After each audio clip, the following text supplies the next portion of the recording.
Welcome back to our channel. So మొత్తానికి అయితే by ఎలక్షన్స్లో కాంగ్రెస్ ఘన విజయం సాధించింది. ఇంత అంత కాదు, పీజీఆర్ తర్వాత మళ్ళీ కాంగ్రెస్ జెండా ఎగిరింది అంటే అది నవీన్ యాదవ్ వల్లనే. సో ఇక్కడ మనం సర్వేస్ అన్నీ కూడా అన్ని రిపోర్ట్స్ పాజిటివ్గా బీఆర్ఎస్కి వచ్చినాయి. కానీ వన్స్ పోల్ అయిపోయిన తర్వాత ఆ రోజు ఎగ్జిట్ పోల్స్ అన్నీ కూడా కాంగ్రెస్ వైపు చూపించాయి. కొన్ని మాత్రం అటు ఇటుగా, అంటే మేబీ ఒక 2 or 3% కాంగ్రెస్ లీడింగ్లో ఉండే అవకాశం ఉంది, మళ్ళీ కైవసం చేసుకునే అవకాశం అనే వార్తలు కూడా మనం చూసాం.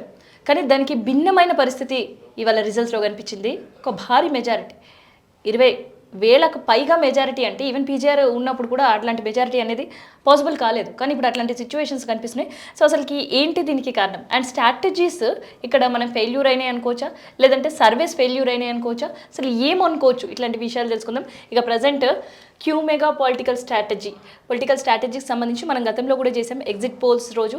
సో ఆ ఎగ్జిట్ పోల్స్కి ఇప్పటికీ అసలు సంబంధం లేని పరిస్థితి ఉంది. సో మీరే చెప్పాలి కాదే పట్టాను గాను ఏంటి అసలుకి. ఇది యాక్చువల్గా మనము ఎగ్జిట్ పోల్ ప్రీ పోల్ తీసినాము. ఫస్ట్ phase 1 phase 2 తీసినాము, తర్వాత ఎగ్జిట్ పోల్ కూడా మనం తీసినాము. ఎగ్జిట్ పోల్లో చేసినప్పుడు మనం ఎవరైతే 2,000 శాంపుల్ తీసామో అందరూ బీఆర్ఎస్ వస్తుందన్నారు. ఇక్కడ మనము అంటే అందరూ అంటే దాంట్లో 2,000 నెంబర్స్ కూడా బీఆర్ఎస్ అని చెప్పలేదు. కొన్ని మనం 2,000 శాంపుల్స్కి మనము పార్టీ వైజ్గా డివైడ్ చేసాం. సో ఆ విధంగా చూసినట్లయితే బీఆర్ఎస్కి మనము 45 +or -2, తర్వాత వచ్చేసింది మన కాంగ్రెస్కి 41 +-2, 41 +or-2, 9 +or-2 అని ఇచ్చాము. అదర్స్కి 5 +or-2 అని ఇచ్చాము. ఎందుకని నేను ఆ మాట అంటున్నానంటే, ఏదైనా మీ శాంపుల్ తీసుకున్నప్పుడు పోలింగ్ బూత్లో జరిగేది మీరు తీసుకోలేము. మీరు జరిగేది ఏంటంటే ఎవరైతే ఓటేసి వచ్చారో వాళ్ళ మనోభావాలని మీకు కనుక్కోవడము, మేము ఒక మీడియా ద్వారా ప్రజల దృష్టికి తీసుకురావడం మా యొక్క ఆర్గనైజేషన్ యొక్క ఇంపార్టెన్స్. ఇప్పుడు ఇక్కడ ఏం జరిగింది అంటే మేము ఎప్పుడైతే 45 +or-2 అన్నామో, అంటే మైనస్ చేసుకున్నప్పుడు 43 రావాల. ఒక 41 +or-2 అన్నప్పుడు మనం ఇంతకుముందు కూడా చెప్పినప్పుడు ఇక్కడ టఫ్ ఫైట్ నడుస్తుంది, నెక్ ఉంది. చెప్తున్నాను దాని గురించి. ఏంటంటే నెక్ టు నెక్ ఉంటుంది. ఒకవేళ బీఆర్ఎస్ గెలిస్తే ఒక 500 పైన మెజారిటీతో గెలుస్తుందని నేను ఇదే ఛానల్ ద్వారా చెప్పాను. ఎస్, అదే కదా నా స్టాండ్ ఉండింది. ఇక్కడ ఏం జరిగిందంటే, ఇక్కడ బీజేపీ డిపాజిట్ కోల్పోవడం వల్ల మీరు బాగా అబ్జర్వ్ చేయండి. ఇది కొత్త మెథడాలజీ, మేము ఇంతవరకు ఎప్పుడూ అబ్జర్వ్ చేయలేదు. ఇది కూడా మాకు ఫస్ట్ టైం. మా సర్వే ఫెయిల్ అయిందనేది నేను 100% ఒప్పుకుంటాను నేను, ఇది ఎటువంటి సందేహం లేకుండా. ఎందుకంటే ఈ 9% +or-2 ఉండేది ఎప్పుడైతే ఇక్కడ తగ్గుతుందో బీఆర్ఎస్కి వస్తుంది పాజిటివ్ అనుకున్నాం. కానీ ఈ బీజేపీ బీఆర్ఎస్ అనేది యాంటీ గవర్నమెంట్స్. మీరు బాగా అబ్జర్వ్ చేయండి, ఈ రెండు యాంటీ గవర్నమెంట్ ఉండేది ఏంటంటే కాంగ్రెస్ ప్లస్ ఎంఐఎంఏ వాళ్ళిద్దరు. అంటే ఎంఐఎం కూడా ఎందుకు గవర్నమెంట్లో ఉందని చెప్తున్నాను అంటే, వాళ్ళు అలయన్స్ చేసుకుని ఉన్నారు కాబట్టి కూడా ఇక్కడ పోటీ చేస్తారు కాబట్టి, నవీన్ యాదవ్ నిలబెట్టారు కాబట్టి ఇక్కడ వాళ్ళిద్దరిని మేము ఇక్కడ చూడడం జరిగింది. సో మేము ఏమనుకున్నామంటే, ఈ ఓట్లు ఎప్పుడు ఎంఐఎంతో కలిసి ఉన్నాయి కాబట్టి ఇవి ఇక్కడ పోవు అనుకున్నాం మేము. యాక్చువల్గా అయితే ఇది యాంటీ గవర్నమెంట్లో ఉన్న ఓట్లు గవర్నమెంట్లోకి వెళ్తాయని ఎవడు ఊహించాడు, ఎక్కడ ఉండదు. ఈ కొత్త మెథడాలజీ ఇది. ఈ కొత్త మెథడాలజీని మేము ఎప్పుడు అనాలిసిస్ చేయలేదు, ఎప్పుడు అనాలిసిస్ చేయలేదు. ఎందుకంటే ఒకటి చెప్తాను, ఒక్క మాట నేను మన ఛానల్ ద్వారానే నేను చెప్పాను, రాజ్యాంగం ఇచ్చింది ప్రతి ఒక్కరికి ఒక ఓటు మాత్రమే హక్కుగా ఇచ్చింది వేయడానికి. ఒక పర్సన్ పోయి 10 ఓట్లు వేస్తున్నాడు బూత్లో అంటే బూత్ పోల్ మేనేజ్మెంట్ అనే ఒక సిస్టమ్ ఉంటుంది. దాంట్లో అతను పోయి ఒక ఓటు వేసే దగ్గర 10 ఓట్లు వేసుకుంటున్నాడు, లేకపోతే వేరే దగ్గర వెళ్తుందంటే దానికి క్యూమెగా పొలిటికల్ స్ట్రాటజీ కాదు కదా. దీనిలాంటివి దీనికన్నా మించిన 100% జెన్యూన్ ఉండేది కూడా రిజల్ట్ ఇవ్వలేదు. ఎలా ఇస్తుంది చెప్పండి మీరు? మేము ఇచ్చిన రిజల్ట్ ఏంది? ప్రజలు ఓటు హక్కును స్వయంగా వినియోగించుకుని ఓటు హక్కునే మేము సర్వే ఇచ్చిండేది. ఇప్పుడు అలాగనుకుంటే మాకి వాస్తవంగా మా మనసు ఒప్పుకోలేదు కాబట్టి ఈ రిజల్ట్ ఇచ్చినాం మేము. 6వ తేదీనే మాకి ఏం జరుగుతుంది అన్నది మీకు అంటే అబ్జర్వేషన్ ఉంటుంది కాబట్టి వేరే విధంగా poll management system booth management system మారుతుందనే విషయం తెలిసి కూడా అట్లా కూడా మేనేజ్ చేయొచ్చా? మేనేజ్ అంటే మీకు పోల్ మేనేజ్మెంట్ సిస్టమ్ అంటే ఇప్పుడు మీరు చూసే ఉంటారు, చీరలు పంచడము, డబ్బు పంచడము, గ్రైండర్లు పంచడం, ఇవన్నీ ఎఫెక్ట్ చూపించడం అని ఎందుకు అనుకుంటున్నారు మీరు? ఇంపాక్ట్ కనిపిస్తుంది. ఇప్పుడు జనాలకి ఒక విషయం చెప్తానండి, ఇదే బీఆర్ఎస్ పార్టీ వాళ్ళు ఈ కాంగ్రెస్ వాళ్ళు చేయనటివి చెప్పారు, వాళ్ళు చేయనటివి చెప్పారు. అవును, వాళ్ళ ఎత్తుగడలో సాగింది. ఇది అందరికీ ఓపెన్ సీక్రెట్ అది. కానీ వీళ్ళు ఏమి చేయలేనప్పుడు ప్రజలు దీనికి ఎందుకు ఓటేశారు అనేది ఇక్కడ పాయింట్ మీరు క్యాచ్ చేయగలిగితే ఇది మీకు అర్థమవుతుంది. అయితే ఇక్కడ ఒక నిమిషం, అయితే ఇప్పుడు మనం కాంగ్రెస్ గురించి మాట్లాడుకునే సందర్భంలో చలో డన్, ఏ పథకాలు చేయలేరు కాబట్టి జనాలు చాలా యాంటీగా ఉన్నారు, కాంగ్రెస్కి ఓటు వేయలేము అని అనుకోవచ్చు. కాకపోతే అక్కడ ఉండే నవీన్ యాదవ్ లోకల్ మనిషి. సార్ నేను చెప్తాను కాంగ్రెస్ గురించి, అదే నేను చెప్పబోతున్నా మీకు. నవీన్ యాదవ్ 2 సార్లు 2014 ఆ 2018లో 2 సార్లు పోటీ చేయడం జరిగింది. ఆయన ఓసారి ఎంఐఎం నుండి, ఓసారి ఇండిపెండెంట్గా ఆయన నిలబడడం జరిగింది. కానీ ఆయనకి అనేది కొద్దిగా ఓన్ అయిన వాళ్ళు, అంటే నేను ముందే చెప్పా, 18 నుండి 35 ఏళ్ళ వాళ్ళు ఓటు సరిగ్గా వేయలేదు. అది నవీన్ యాదవ్ పోయే పర్సంటేజ్ అది అని మీకు ముందే వివరించాను, అంటే మా యొక్క అనాలిసిస్ ప్రకారంగా. అలా కాకుండా ఇక్కడ ఏమైపోయిందంటే బీజేపీ అంటే మోడీ, మోడీ అంటే బీజేపీ. ఇప్పుడు ఈరోజు జరిగిన ఒక జూబ్లీ హిల్స్ ఎలక్షనే కాదు, బీహార్ ఎన్నికలు చూసినా కూడా ఎన్డీఏ కూటమి అనేది చాలా గ్రాఫ్ పెరిగిపోయింది అక్కడ. అలాంటిది గ్రాఫ్లో మోడీ గారి గ్రాఫ్తో ఇక్కడ డిపాజిట్ కోల్పోయింది. ఇక్కడ మీరు అర్థం చేసుకోవడం లే, ఇక్కడ డిపాజిట్ వెళ్ళడం ఏంది, అక్కడ గ్రాఫ్ పెరగడం ఏంది. ఇక్కడ మీరు ఏంటంటే మేము పొలిటికల్ అనలిస్ట్ అండ్ స్ట్రాటజిస్ట్ కాబట్టి మేము ఇవన్నీ అనలిస్ట్ చేస్తున్నాం మీకు చెప్పేదానికి. ఎవరైనా సర్వే ఓడిపోయిన తర్వాత మీ టీవీ అందులో రిజల్ట్ ఇంకా వెళ్ళబడిన ముందునే ఏ ఛానల్లో పోయి ఇంటర్వ్యూ ఇచ్చినోడు ఎవడూ లేడు ఇంతవరకు. మీ ఇంత అనుభవం ఉన్న మీ యొక్క జర్నలిజంలో మీరు ఎవరైనా చూసినారా?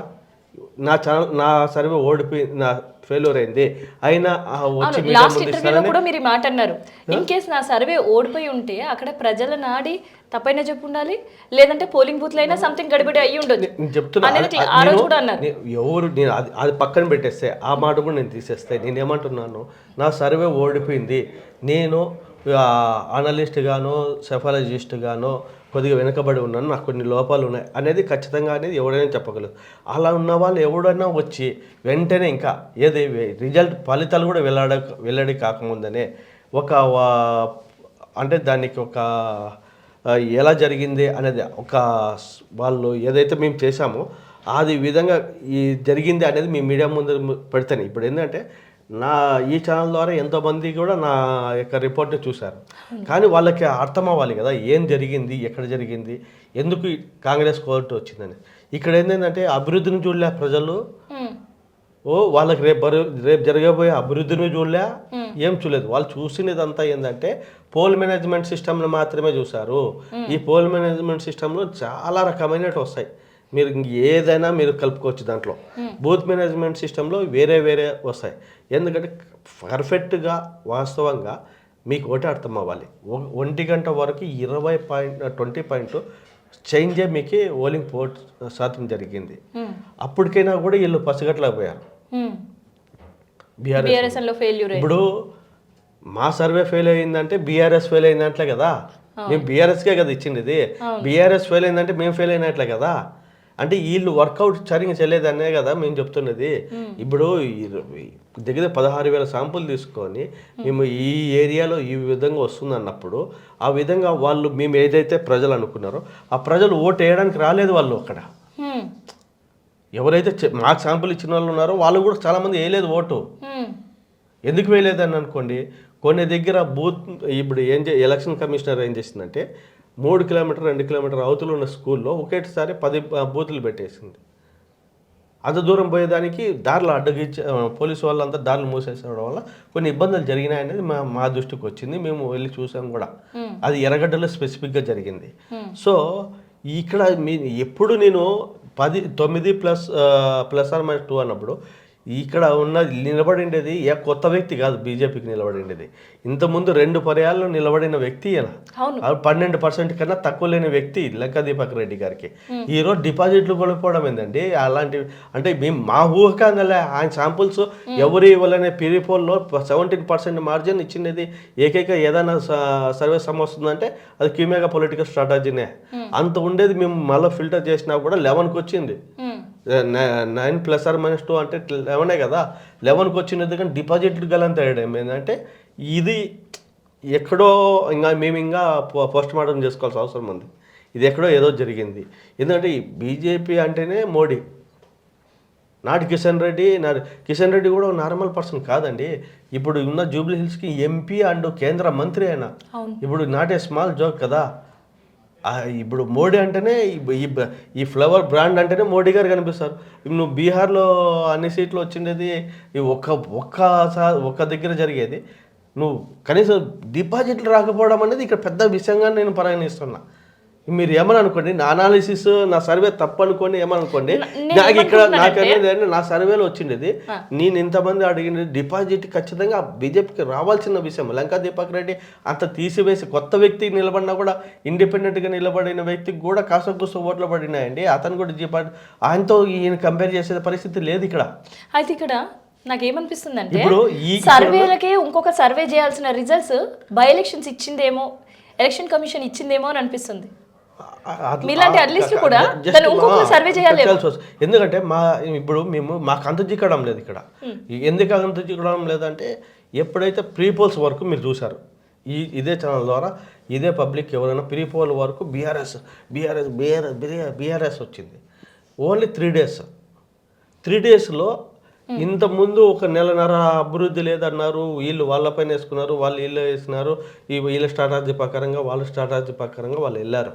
మరి ఎప్పుడూ ఎక్కడా లేనిది ఓన్లీ ఫర్ నేనేమన్నాను, నవీన్ యాదవ్కి నవీన్ యాదవ్కి డ్యామేజ్ ఓన్లీ కాంగ్రెస్ వల్ల తప్ప నవీన్ యాదవ్ వల్ల కాంగ్రెస్కి ఎటువంటి డ్యామేజ్ లేదు అని చెప్పాను. నేను ఇంకొక మాట కూడా అన్నా ఇదే ఈహా ఛానల్ ద్వారా. ప్రతి పార్టీలో కూడా రౌడీజాలు గీడోజాలు అందరూ ఉంటారండి. అది పెద్ద మైనస్ పాయింట్. అది పట్టించుకోవాల్సిన అవసరమే లేదు. వాళ్ళు ఆ పాయింట్ని ఎత్తుకున్నారు అక్కడ. అది వాళ్ళు తీసుకోవడమే రాంగ్ పాయింట్ని క్యాచ్ చేశారు. అయితే ఇక్కడ సునీత గురించి మాట్లాడుకుందాం. ఇప్పుడు కాంగ్రెస్ సంబంధించిన నవీన్ యాదవ్ని సెలెక్ట్ చేయడం క్యాండిడేట్ అంటే 100కి 100% ఒక లక్కీ స్టెప్ వేసింది కాంగ్రెస్ పార్టీ. సో మరి సునీతని బీఆర్ఎస్ చూస్ చేసుకోవడంలో ఎట్లాంటి స్టెప్ వేసింది అనిపిస్తుంది? ఇక్కడ వీళ్ళకి నవీన్ యాదవ్ అని మేము సర్వే చేస్తున్నప్పుడు మేము 3 పేర్లు చెప్పాను నేను. ఫిరోజ్ ఖాన్ పేరు విన్నాను, అజరుద్దీన్ చూసినాము, నవీన్ యాదవ్ 2nd ప్లేస్లో, ఫిరోజ్ ఖాన్ 1st ప్లేస్లో ఉంటుండే. ఫిరోజ్ ఖాన్ ఉంటే చెప్పేదేనండి అక్కడ ఎంఐఎం సపోర్ట్ ఉండదు. కానీ అక్కడ వాళ్ళ క్యాలిక్యులేషన్ ప్రకారంగా ఫిరోజ్ ఖాన్ కూడా కొత్త వ్యక్తి జూబ్లీ హిల్స్కి అక్కడ నిలబడితే.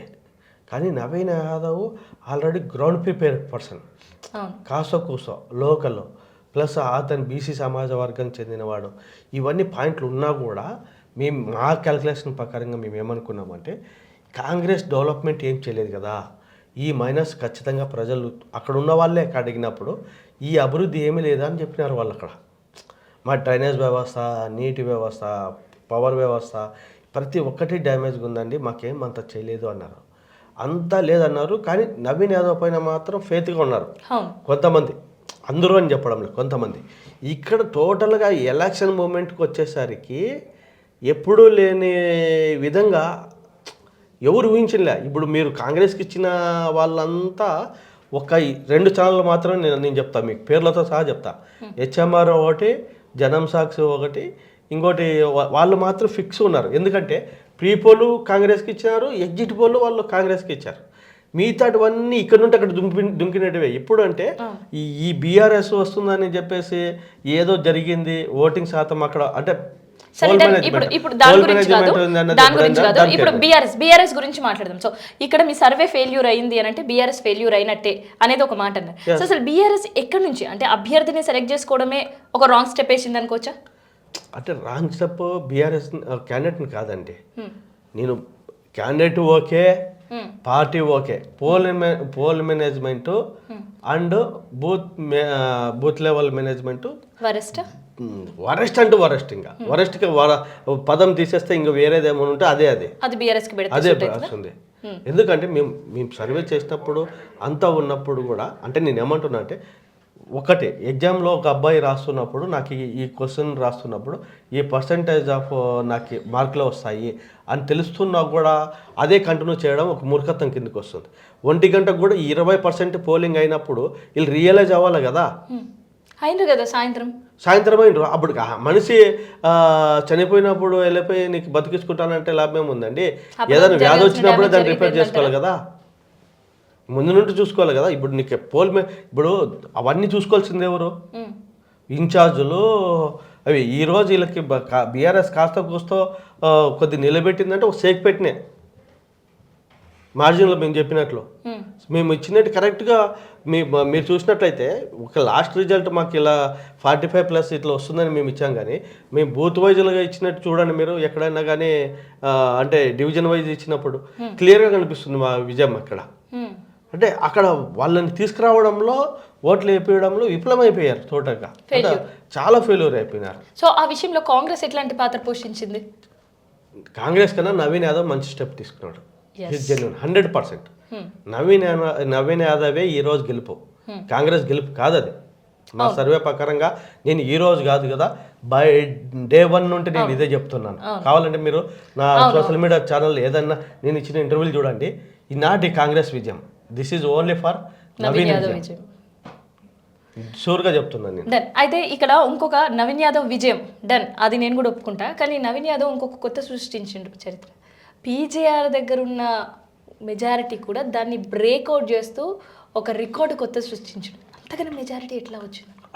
నేను ఏమంటున్నా అంటే, నవీన్ యాదవ్ ఎక్కడ మైనస్ అయినా అనేది అంతా తీసుకుని వచ్చాడండి, క్యాలిక్యులేట్ చేసుకున్నాడు. ఎక్కడైతే ఏ అంటే పోల్ మేనేజ్మెంట్ సిస్టమ్ని, బూత్ మేనేజ్మెంట్ సిస్టమ్ని నవీన్ యాదవ్ వాడినట్లు ఇంకొకటి వాడలేదు ఇప్పుడు వరకు.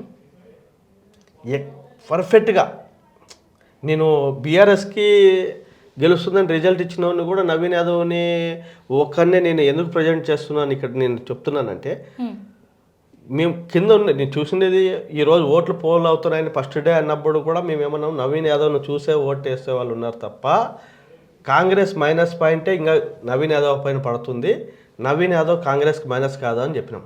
నేను ప్రతిసారి ఇదే మాట చెప్తున్నా. ఇక్కడ కూడా ఏం చెప్పినా అంటే, Naveen Yadav pole management system, booth management system ఎంతకైనా వెళ్ళిపోయాడు ఆయన, ఇంక అన్లిమిటెడ్గా వెళ్ళిపోయాడు ఆయన.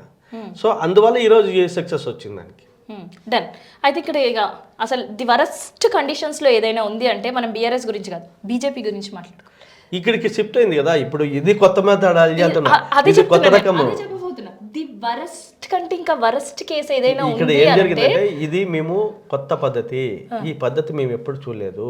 ఎందుకంటే యాంటీ గవర్నమెంట్ ఓట్లు యాంటీ గవర్నమెంట్కి వెళ్ళాలి. కానీ ఇప్పుడు ఈ సర్వేతో మాకు తెలిసి వచ్చింది ఏంటంటే, మాకు ఇంక కొత్త విషయం తెలిసి వచ్చింది ఏంటంటే, యాంటీ గవర్నమెంట్ ఓట్లు కూడా గవర్నమెంట్కి వెళ్తాయి అనేది ఇప్పుడు మేము గ్రహించినాం.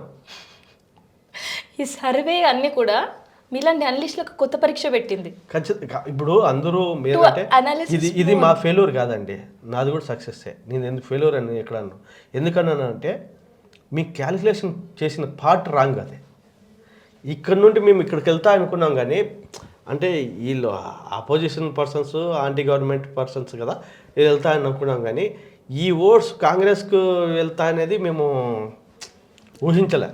అదే చెప్తున్నాను, ఎప్పుడు ఊహించలేదు. ఎందుకంటే ఇది ఇక్కడ ఉండేది మొత్తం, ఇక్కడ ఉండే దగ్గర ఒక 4% ఇక్కడికి వెళ్ళింది, ఈ 9% కూడా ఇక్కడే వెళ్ళింది. అందువల్ల మీకు గ్రాఫ్ 1 వే వచ్చేసింది. సో మొత్తానికి అయితే మేము టఫ్లో ఉంటుంది అనుకున్నాం, కానీ నెక్ టు నెక్ వస్తుంది. ఆమె పడితే ఏదో 500 ఓట్లు అన్నానంటే ఆ రోజు కూడా మీరు అర్థం చేసుకోవాల్సింది, ఇది పోయాక అంటే అంత ఇదిగా లేదు అన్నట్లు. అంటే 500 ఓట్లు అంటే ఏముంటుందండి, పెద్ద ఏముండదు, మాట్లాడుకోవడం కూడా ఉండదు. ఇప్పుడు చూస్తున్న వాళ్ళందరికీ తెలిసిందే, 500 ఓట్లు చెప్పినాడంటే ఏదో పోతుందని చెప్తున్నాడు ఎవరైనా అనుకుంటారు. కానీ మేము ఎప్పుడు ఊహించింది ఏంటంటే, ఈ రెండు కలిపి అధికార పార్టీ పోతుంది అనేది మేము ఎప్పుడు ఊహించలేదు. అది కూడా ఒక బిగ్ షాక్ ట్విస్ట్, చాలా ట్విస్ట్ కాదు అది, ఇంకా దానికన్నా పెద్ద పదమే వాడాలి ఇంకా. సో ఇదనమాట.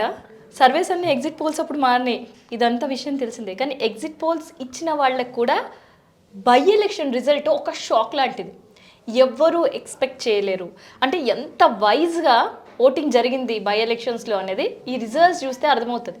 ఎందుకంటే ఎవ్వరూ ఎక్స్పెక్ట్ చేయింది ఎక్సెప్ట్ కాంగ్రెస్ సంబంధించిన అభ్యర్థి అండ్ వాళ్ళకి సంబంధించిన వాళ్ళు తప్ప మిగతా ఎవ్వరు కూడా ఎక్స్పెక్ట్ చేయలేదు. సో వాళ్ళు చెప్పిన ప్రతిసారి అంత సీన్ ఉందా అని అనుకున్నారు, కానీ దానికంటే మించి సీనే ఉంది. అండ్ ఇక్కడ బై ఎలక్షన్స్లో భాగంగా ఏకంగా జూబ్లీ హిల్స్ నియోజకవర్గంలో ఎవ్వరు కొట్టని హ్యాట్రిక్తో పాటు ఒక కొత్త రికార్డు సృష్టించడం నవీన్ యాదవ్. ఇంకొకటి ఏంటంటే అండి, మాకి ఎలక్షన్ అయిపోయిన తర్వాత మోస్ట్ తెలిసిపోయింది. పోల్ మేనేజ్మెంట్ సిస్టమ్ ఇక్కడ ఉండేది, బూత్ మేనేజ్మెంట్ సిస్టమ్ ఏదైతే ఉందో ఇది తెలిసిపోయింది.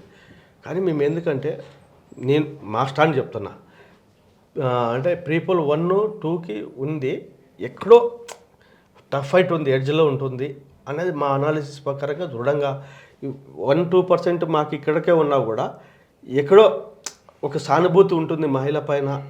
ఆమె ఎక్కడ బయటికి ఫస్ట్ టైం ఆమె కూడా అసలు చెప్పాలంటే బీఆర్ఎస్కి క్యాండిడేటే కాదు ఆమె. ఆమె ఎవడో తెలీదు, ఇంట్లో ఉన్న ఆమె ఒక బరువు అంతా. ఈరోజు ఈ ఓట్లు కూడా ఇన్ని ఓట్లు వచ్చినాయన్నా కూడా ఓన్లీ ఫర్ కేటీఆర్ గారే, దానికి వేరేది ఎంత ఏం లేదు. మిగతాదంతా అది కేసీఆర్ గారు చూసేసినారా కేటీఆర్ గారు చూసేసారా అని పక్కన పెడితే పోల్ మేనేజ్మెంట్, బూత్ మేనేజ్మెంట్ టోటల్గా చెప్పుకోవాలంటే వరస్ట్కి వేరే పదం ఏదైనా ఉంటే ఆ పదమే వాడాలి దానికి, అంత డ్యామేజ్ చేసేసారు. నాకు తెలిసి ఈ బై ఎలక్షన్ రిజల్ట్స్ మీకు ఒక కేస్ స్టడీ లాంటిది. నిజమే, ఇది ఒక కేస్ స్టడీ లాంటిది. ఇప్పుడు ఇంకోటి ఏంటంటే ఇప్పుడు మేము తెలిసి కాంగ్రెస్ వస్తుంది అని లాస్ట్ మూమెంట్లో తెలిసినా కూడా మేము స్టెప్ తీసుకోలేకపోయా. ఎందుకంటే ప్రీపోల్ 1, ప్రీపోల్ 2 ఇచ్చాడు, 3% మేము మార్జిన్ ఇచ్చింది, మీరు చూసే ఉంటారు.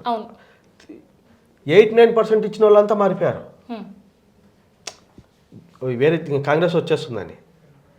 నేను ఎందుకు మారలేకపోయినా అంటే ప్రజలకి ఎక్కడో ఒక లాస్ట్ మూమెంట్ నెక్ ఫైట్లోనే ఉంటుంది అనుకున్నాను తప్ప ఇది ఇంత వరెస్ట్గా ఇక్కడ డిపాజిట్లో కూడా వెళ్ళిపోతాను నేను ఎప్పుడు ఊహించలేదు. మేము ఏ క్యాలిక్యులేషన్ పార్టీ కూడా అనుకోలేదు. ఎందుకంటే ఈ పోయినా కూడా అక్కడికే పోతాయి కదా ఓట్లు అనుకున్నాం. కానీ ఇది మీరు అన్నట్లు కేస్ స్టడీ లాగా కాదు కదా, దానికన్నా పెద్ద అంటే దాన్ని ఇంకా మంచిగా ఇది చూడాలి. నెక్స్ట్ ఎలక్షన్ ఏదైనా వస్తే కదా ఈ పారామీటర్స్ కాకుండా కొత్త దాని మధ్య అంటే ఒకవేళ ఇట్లాంటివి ఉన్నా కూడా ఎందుకు ఇంకా డ్యామేజ్ ఎందుకు కాకూడదు అనేది.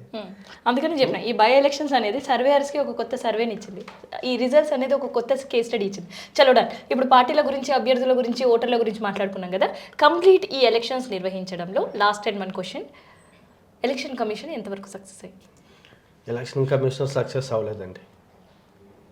ఎందుకంటే 2023 మీరు చూడండి ఎంత పోలైంది. అంటే మీకు 2 ఏళ్ళు కలిపి 1% పెంచుతారా మీకు? ఏం మీ ఎలక్షన్ ఎలా నిర్వహించగలనుకున్నారు?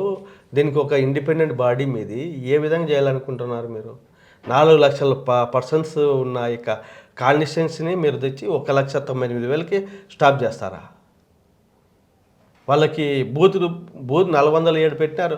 ఎక్కడ బూత్లు వాళ్ళకి ప్రజలకి అనుకూలంగా ఉన్న దాంట్లో పెట్టాలి. కానీ మీరు ఎక్కడో ఒక స్కూల్లో పెట్టేసి అక్కడికే రాండి అంటే 3 కిలోమీటర్ 2 కిలోమీటర్ ఎవడు నడుచుకుంటూ పోతాడండి?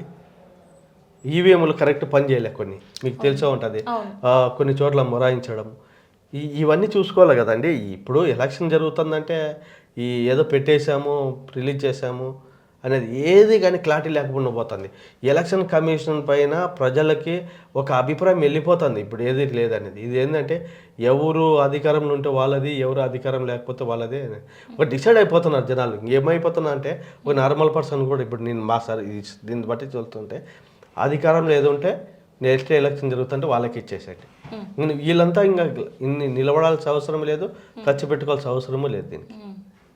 అట్లా అయిపోతుంది, 1 వే అయిపోతుంది ఇప్పుడు. ఇలా ఈ సాంప్రదాయం కానీ ఇట్లా కానీ కొనసాగిస్తే చాలా పెను ప్రమాదంగా మారే అవకాశం ఉంది ఇది. డన్. సో మొత్తానికైతే ఒక స్ట్రాంగ్ ఎమ్మెల్యేని కోరుకున్నది కాంగ్రెస్ పార్టీ హైదరాబాద్ నుంచి. మొత్తానికి నవీన్ యాదవ్ నేను ఇది గెలిచి రేవంత్ రెడ్డికి గిఫ్ట్ ఇస్తా అని ఏదైతే మాట అన్నాడో సో ఆ రిజల్ట్ దానికంటే మించే కనిపిస్తుంది. సో సర్వేస్, ఎగ్జిట్ పోల్స్ అన్నీ కూడా ఫెయిల్యూర్ అయ్యే పరిస్థితి. అండ్ ఫెయిల్యూర్ అయ్యేవి అని చెప్పే కంటే కూడా ఈ బై ఎలక్షన్ రిజల్ట్స్ అన్నీ కూడా వాళ్ళకు ఒక కేస్ స్టడీ. సర్వేయర్లకే ఇది ఒక సర్వే లాగా ఉండే పరిస్థితి కనిపిస్తుంది. ఎందుకంటే ఎవరు ఎక్స్పెక్ట్ చెయ్యని మెజారిటీ కాంగ్రెస్ ఒక కొత్త రికార్డ్ అయితే సృష్టించింది.